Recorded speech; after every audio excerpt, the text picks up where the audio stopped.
नमस्ते। सृजनात्मकता महिलाओं के लिए प्राकृतिक वरदान है, लेकिन इसके साथ साथ ये जिम्मेदारियों को भी साझा करता है। प्रेगनेंसी एक फीमेल के लिए बहुत ही महत्वपूर्ण फेज़ है, जो कि पति पत्नी के संबंध को और गहरा और मजबूत बना देता है।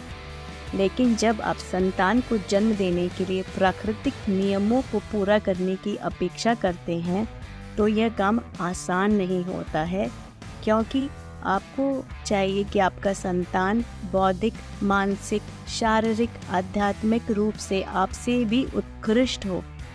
तो इन बातों का ध्यान रखना चाहिए एक गर्भवती महिला को, पहले कि उसे माँ बनने की इच्छा होनी चाहिए। दूसरा, सही आहार। तीसरा, नींद, जो कि बहुत महत्वपूर्ण है। अगर नींद सही समय पर और पूरी तरह से नहीं होती है तो बाद में जाके ये पोस्टपार्टम डिप्रेशन हो जाता है और फिर आपको प्रीनेटल डायबिटीज़ भी हो जाता है। चौथा, आपका माहौल कितना सहायक है आपके लिए। पांचवा, आपके भाव कितने सकारात्मक हैं।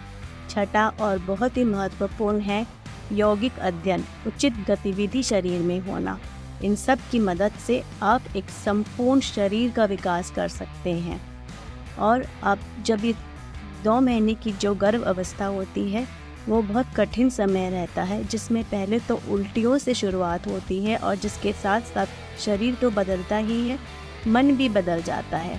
तो इसे सही दिशा देने के लिए यौगिक अध्ययन करना बहुत ज़रूरी है, जो कि आपके शरीर के साथ साथ आपके मन पर भी कार्य करता है।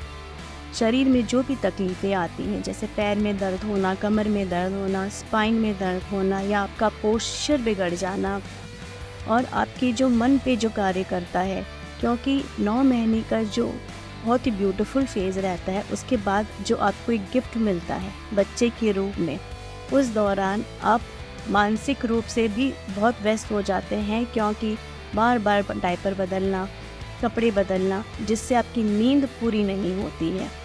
तो यौगिक अध्ययन आपके मन को भी शांत रखता है, जिसमें आपको योग निद्रा कराया जाता है, मेडिटेशन कराया जाता है, ओम उच्चारण जैसे मंत्र का उच्चारण करके अपने मन को शांत करके और अपने आप को सही दिशा दी जाती है और एक नॉर्मल डिलीवरी की तरफ हम आगे बढ़ते हैं।